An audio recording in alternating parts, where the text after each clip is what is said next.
بسم اللہ الرحمن الرحیم۔ السلام علیکم ناظرین، امید ہے آپ سب لوگ خیر خیریت سے ہوں گے۔ وبا کے بعد ایک سے ایک کنسپیریسی تھیوری آ رہی ہے۔ کبھی کہا جا رہا ہے کہ بل گیٹس جو ہے نا پوری دنیا کو کنٹرول کرنے جا رہے ہیں، کبھی کہا جاتا ہے ووہان کے اندر وائرس کو تیار کیا گیا ہے، کبھی کہا جاتا ہے کہ امریکہ نے جو ہے نا چائنا کے اندر یہ شرارت کی ہے، اور کبھی کچھ اور کبھی کچھ، اور کبھی کہا جاتا ہے کہ یہ نیا ورلڈ آرڈر آنے جا رہا ہے، اور کبھی کہا جاتا ہے کہ اب امریکہ سپر پاور نہیں بنے گی۔ لیکن اب جو میں آپ کو معلومات دینے جا رہا ہوں، اس کے مطابق اسرائیل چین کو کنٹرول کر رہا ہے، اس کو اپنی ٹیکنالوجی دے رہا ہے۔ جیسے کہ آپ کو پتہ ہے کہ اس وقت پوری دنیا کے اندر اگر کوئی سب سے زیادہ لابی سٹرونگ ہے، جن کے پاس سب سے زیادہ جو ہے نا ٹیکنالوجی ہے، تو وہ یہودی لابی ہے، اور وہ اس کا سرپرست اسرائیل ہے۔ اور اسرائیل نے ایک نیا پلان بنایا ہے، جس کے حوالے سے میں آپ کو آگاہ کرتا ہوں۔ جس طرح برطانیہ کے بعد امریکہ کو ایک مخصوص گروہ کی عالمی بالادستی کے لیے استعمال کیا گیا، اور اسے ہر اہم پالیسی، ہر اہم ایجنڈے کے لیے لانچنگ پیڈ کے طور پر استعمال کیا گیا، ایسے ہی اب چین کو اپنے مخصوص اور اہم ترین ایجنڈوں، خصوصاً دنیا کی ڈیجیٹلائزیشن کے حوالے سے استعمال کیا جا رہا ہے۔ اس وقت میں آپ کو بتاؤں کہ یہ جو ٹیکنالوجی ہے، یہ سب سے بڑی جاسوس ہے۔ آپ اپنے گھر میں ہیں، اپنے بیڈ روم میں ہیں، اپنے واش روم میں ہیں، جہاں جہاں یہ فون آپ کے پاس ہے، آپ کی تمام انفارمیشن دنیا کے پاس جا رہی ہے۔ آپ کو کنٹرول کرنے والے آپ کی باتیں سن رہے ہیں، وہ دیکھ رہے ہیں کہ آپ اس وقت کس سے بات کر رہے ہیں، کون آپ کا رشتہ دار ہے، کون آپ کا عزیز ہے، آپ کس سے ملتے ہیں، آپ دن میں کس کس جگہ پہ جاتی ہیں۔ گوگل میپ اس کی ساری ڈیٹیل مہینے کے بعد نکال کے آپ کو سینڈ کر دیتا ہے۔ میں یہ سمجھتا ہوں کہ دنیا میں اس وقت جتنے سخت طریقے سے لوگوں کی مانیٹرنگ کی جا رہی ہے، یہ دنیا کی تاریخ میں آج تک اس سے پہلے نہیں ہوا۔ جہاں تک بات ہو رہی ہے ڈیجیٹلائزیشن کی، اس کا آغاز جو ہے نا ہو چکا ہے۔ بہت کم لوگ جانتے ہیں کہ چائنا میں فری میسنری نہ صرف بہت مضبوط ہے، بلکہ چین کے خود مختار علاقے ہانگ کانگ میں دنیا کی سب سے اہم فری میسن لاج بھی موجود ہے۔ یہ کوئی خفیہ معلومات نہیں ہے، بلکہ معمولی سی تحقیق پہ آپ یہ ساری معلومات جو ہے نا دستیاب کر سکتے ہیں۔ ایسے ہی یہ بات بھی بہت کم لوگ جانتے ہیں کہ چین کی ترقی میں اس سرمایہ کاری کا اہم کردار ہے، جو مغرب کے بڑے سرمایہ داروں نے چین میں 80 اور 90 کی دہائی میں کی۔ آپ یہ چیز نوٹ کریں کہ پروڈکٹ ہے ایپل، امریکہ کی پروڈکٹ ہے، تیار کہاں ہو رہی ہے؟ چائنا کے اندر۔ آپ کا آئی فون ہے، وہ کہاں پہ کس کی پروڈکٹ ہے، کس کا برانڈ ہے؟ امریکہ کا۔ تیار کہاں پہ ہو رہا ہے؟ وہ جناب چائنا میں ہو رہا ہے۔ گاڑی فرانس کی ہے، جرمنی کی گاڑی ہے، یا کوئی اور ادویات کسی اور ملک کی ہیں، تیار کہاں ہو رہی ہیں؟ چائنا کے اندر۔ جس کا مزہ اس وبا کے دوران پوری دنیا نے چکھ لیا ہے کہ ایک چائنا بند ہوا تو پوری دنیا میں جو ہے نا چیزوں کی شارٹیج ہو گئی۔ بات ہو رہی تھی سرمایہ کاری کی، اور سینکڑوں یورپی ملٹی نیشنل کمپنیاں آج بھی اپنی مینوفیکچرنگ چین میں کرتی ہیں۔ اس کا کسی کو کوئی شک نہیں، ہر شخص کو پتہ ہے کہ سب سے زیادہ دنیا کے اندر دنیا کی ضرورت کا 20% اس وقت چین تیار کر رہا ہے۔ ایسے ہی بات بھی بہت کم لوگ جانتے ہوں گے کہ اسرائیل مشرق وسطیٰ کا پہلا ملک تھا جس نے چین کو تسلیم کیا۔ دونوں ممالک کی موجودہ تجارت تقریباً 15 ارب ڈالر سے زیادہ ہے، جو کہ چین کی پاکستان کے ساتھ تجارت ہے اس سے تقریباً اسی جتنی بنتی ہے۔ چین شاید دنیا کے ان چند ممالک میں سے ایک ہے جن کے اسرائیل کے ساتھ ساتھ مسلم دنیا اور فلسطین کے ساتھ بھی اچھے تعلقات ہیں۔ چین کی ٹیکنالوجی ڈیولپمنٹ اور پروگریس میں اسرائیل کا اہم کردار ہے۔ چین کے ساتھ اسرائیل کے تعلقات کو بہت پرانے ہیں، مگر ان میں تیزی 90 کی دہائی میں آئی۔ چین سے اسرائیل کو کبھی بھی خطرہ نہیں رہا۔ چین کی آئی ٹی انڈسٹری میں اسرائیل نے بڑے پیمانے پر سرمایہ کاری کر رکھی ہے۔ اس وقت بھی اسرائیل کی 1000 سے زیادہ آئی ٹی کمپنیاں چین میں کام کر رہی ہیں۔ چین کی جو دفاعی صنعت کی جو ترقی ہے، چاہے وہ رڈار ہوں، چاہے وہ ایوانکس ہوں، ان کی فراہمی ہو، سافٹ ویئرز کی ڈیولپمنٹ ہو، ہر شعبے میں اسرائیلی امداد نے اہم ترین کردار ادا کیا ہے۔ اسرائیل چین کو ویپن سسٹم مہیا کرنے والا روس کے بعد دوسرا سب سے بڑا ملک ہے، جبکہ چین کو جدید ترین ملٹری ٹیکنالوجی دینے والوں میں بھی اسرائیل تیسرے نمبر پر ہے۔ اس بات سے اندازہ لگانا مشکل نہیں ہے کہ چین اور اسرائیل کس قدر قریب ہیں، اور یہ جتنے بھی جو ہے نا ان کے UAV ٹیکنالوجی ہیں اسرائیل میں، یہ چین کو فراہم کی ہے اسرائیل نے، اور مغرب کی جانب سے پابندیوں کے دوران اسرائیل ہی وہ ملک تھا جو خفیہ طریقے سے چین کو اہم ترین فوجی ساز و سامان اور ٹیکنالوجی فراہم کرتا تھا۔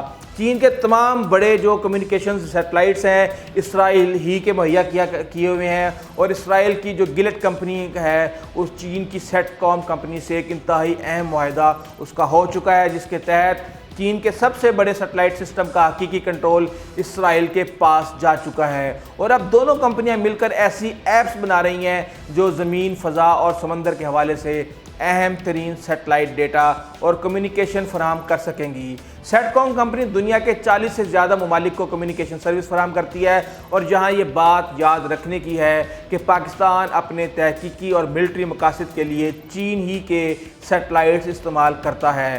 چین کی کمپنی چائنا گریٹ وال انڈسٹری کارپوریشن پاکستان کو سیٹلائٹ فراہم کرتی ہے۔ اس کمپنی کا بھی ایک انتہائی اہم اسٹریٹجک معاہدہ ایک کمپنی سیٹلاگک کے ساتھ ہوا ہے، جو کہ بظاہر ارجنٹینا کی کمپنی ہے، مگر اس کا اصل کنٹرول اسرائیل کے پاس ہے، کیونکہ اس کا پروڈکٹ ڈیولپمنٹ سینٹر اسرائیل ہی میں تل ابیب میں ہے، اور لہٰذا پاکستان کی اہم ترین معلومات کا لیک ہونا بعید از قیاس نہیں ہے۔ اور اب سیٹیلک کمپنی جو ہے یہ ایک برانچ چین میں بھی کھول چکی ہے۔ پچھلے 2-3 سال سے آپ نے دیکھا ہوگا کہ فیس بک پر 10 ایئرس چیلنجز اور 20 ایئر چیلنجز کے نام سے مختلف فیس بک ایپس کے ذریعے پروگرام لانچ کیے گئے، جس کے تحت لوگوں نے دھڑا دھڑ اپنی 10 سے 20 سال پرانی تصاویر اس کے اوپر اپلوڈ کرنا شروع کر دیں، اور یہ جانے بغیر کہ یہ تصاویر جو ہے فیشل ریکگنیشن کے لیے استعمال کی جائیں گی اور دنیا کے سب سے بڑے چہرہ شناس نظام میں ریکارڈ کر لی جائیں گی۔ مثال کے طور پہ آپ نے دیکھا ہوگا کہ آج کل OMG کمپنی کے پروگرام فیس بک پر بہت مشہور ہے، جس کے تحت لوگوں کو ایک پروگرام پہ کلک کرنے کا کہا جاتا ہے اور پھر فیس بک ڈیٹا اور ای میل معلومات تک رسائی مانگی جاتی ہے۔ کچھ ہی لمحوں میں ان کو بتایا جاتا ہے کہ وہ بوڑھے ہو کر کیسے لگیں گے، یا کتنے لوگ ان سے نفرت کرتے ہیں، یا 5 سال بعد وہ کیا کیا کامیابی سمیٹ چکے ہوں گے، یا ان کی بالی ووڈ کی جو بیوی ہے وہ کیسی ہوگی، یا وہ کس ملک کے صدر ہو سکتے ہیں، وغیرہ وغیرہ۔ ہم یہ سمجھے بنا اوکے کا بٹن دبا دیتے ہیں کہ ہم اپنی تمام موبائل معلومات تک ان کو رسائی دے رہے ہیں۔ یاد رکھیے گا کہ یہ OMG ایپ دراصل ایک کمپنی سپر جین انک کی جو ہے نا ملکیت ہے، جو رجسٹرڈ تو جنوبی کوریا میں ہوئی ہے، مگر اس کا ہیڈ آفس فلپائن میں ہے، اور فلپائن کی اسی 80% ٹیلی کمیونیکیشن ایک کمپنی جو گلوب ٹیلی کام انک کے ذریعے ہوتی ہے، جس میں موبائل اور لینڈ کمیونیکیشن سمیت انٹرنیٹ بھی شامل ہے۔ یہ کمپنی گلوب ٹیلی کام دراصل سنگاپور کی کمپنی سنگاپور ٹیلی کمیونیکیشن لمیٹڈ کی چائلڈ کمپنی ہے، جس کو سنگ ٹیل بھی کہا جاتا ہے۔ یہ دنیا کے بہت سے ممالک کو موبائل سروسز فراہم کرتی ہے، اور اب اہم ترین بات یہ ہے کہ سنگ ٹیل کا بھی انٹرنیشنل ڈیولپمنٹ سینٹر اسرائیل ہی میں واقع ہے، اور اسرائیلی کمپنی ایمڈاکس کے ساتھ اس کی اسٹریٹجک پارٹنرشپ ہے، لہٰذا ایسی ایپس کے استعمال سے ہمارا تمام ڈیٹا کسی نہ کسی طرح اسرائیل تک پہنچ رہا ہے۔ چین اور اسرائیل کی جو دوا ساز کمپنیاں ہیں اور جو بھی ان کی بایو ٹیکنالوجیکل کمپنیاں ہیں وہ انتہائی قریبی روابط ہیں ان کے، اور چین کی سب سے بڑی فارماسیوٹیکل کمپنی ووزی فارما ٹیک سال 2014 میں اسرائیلی کمپنی کے ساتھ ریسرچ ڈیولپمنٹ کا معاہدہ کر چکی ہے، جبکہ اپنا ایک دفتر اور لیب بھی اسرائیل میں بنا چکی ہے، جو دونوں ممالک کے بایو ٹیکنالوجی میں تعاون کا عکاس ہے۔ اسرائیلی کمپنیاں الما لیزرز وغیرہ پہلے ہی چینی کمپنیوں میں ضم ہو چکی ہیں۔ ٹیکنالوجی شیطان پرستوں کا اہم ترین ہتھیار ہے، یہ ایک ایسا حسین جال ہے جس کے اندر آنے والے اس کو سہولت، آسانی، زندگی کا آرام، وقت اور قوت کی بچت سمجھ کے فوری طور پہ جو ہے نا اس کو ایکسیپٹ کر لیتے ہیں، مگر یہ زحمت بن جاتی ہے اور انسان کو غلامی اور پابندی کی جانب لے جاتی ہے۔ آنے والے چند سالوں میں چین دنیا کو ڈیجیٹلائز کرنے میں اہم کردار ادا کرے گا۔ چین ہر سطح پر امریکہ کی طاقت کو چیلنج کرتا ہوا محسوس ہوگا، دوسری طرف اسرائیل بھی اپنی طاقت ایک عالمی پاور کے طور پر بنوانا شروع ہو جائے گا۔ یاد رکھیے چین کی عالمی سطح پر طاقت محض ایک ایلوژن ہے، اس سے دھوکہ نہیں کھانا ہے۔ طاقت نے الٹیمیٹلی امریکہ سے اسرائیل ہی کی جانب شفٹ ہونا ہے، اور چین ایک ٹرانزیشن پیریڈ ہے، کیونکہ منصوبہ ساز ڈسیپشن اور ڈسگائز کے ماہر ہیں، وہ کبھی بھی کھل کے سامنے نہیں آتے تاکہ انگلیاں ان کی جانب نہ اٹھیں۔ چین ہمیں ٹیکنالوجی اور کمیونیکیشن میں لیڈ کرتا ہوا محسوس ہوگا۔ چین اس وقت آرٹیفیشل انٹیلیجنس میں سب سے آگے ہے۔ چین اس وقت اسرائیل کے ہمراہ چہرہ شناسی کے کیمرے اور نظام استعمال کرنے والی لیڈنگ ملک ہے۔ چین بہت جلد پیپر کرنسی سے ڈیجیٹل کرنسی کی طرف موو کر جائے گا اور ڈیجیٹل کرنسی جدید ترین غلامی کے سخت ترین دور کا آغاز ہوگا۔ چین سروائیولنس کے نظام اور کمیونٹی مانیٹرنگ میں دنیا بھر سے آگے ہے، جبکہ اسرائیل بھی اس نظام میں انتہائی ماہر ہے اور چین کے ذریعے دنیا کو عجیب و غریب ٹیکنالوجی سے متعارف کروایا جائے گا، جس کا مقصد دنیا میں مصنوعی ذہانت یا آرٹیفیشل انٹیلیجنس کے استعمال کو فروغ دینا ہوگا۔ روبوٹکس کے استعمال میں آگے بڑھنا، سوسائٹی کے سروائیولنس میں اضافہ اور بہتری، چہرہ شناسی یا فیشل ریکگنیشن کے نظام کا مختلف فینسی اپلیکیشن کے ذریعے پھیلاؤ، پیپر کرنسی سے ڈیجیٹل الیکٹرانک کرنسی کی طرف سفر اور کنٹرولڈ سوسائٹی کی جانب پیش قدمی کو آگے بڑھنا ہوگا۔ بہت سے کام اب امریکہ سے نہیں کروائے جا سکتے۔